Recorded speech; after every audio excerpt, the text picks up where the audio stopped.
সারি বেঁধে একের পর এক ঢুকছে মাইন প্রোটেক্টেড ভেহিকেল। বাংলাদেশ সেনাবাহিনীতে সামরিক শক্তি বাড়াতে ভারত থেকে আমদানি করা হলো ১১টি মাইন প্রোটেক্টেড ভেহিকেল। যানবাহনগুলো সম্পূর্ণ বুলেট প্রুফ।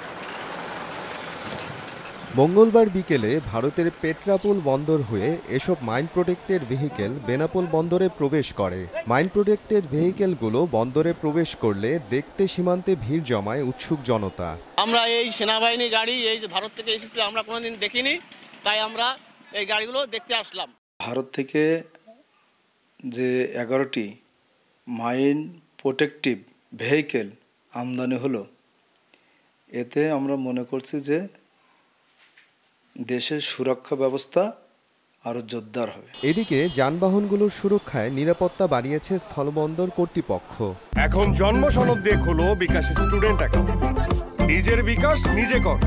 কাস্টমস এবং বন্দরের সকল আনুষ্ঠানিকতা সম্পন্ন শেষে যত দ্রুত সম্ভব বন্দর থেকে খালাস প্রদানে বন্দর কর্তৃপক্ষের পক্ষ থেকে সর্বাত্মক সহযোগিতা করা হবে।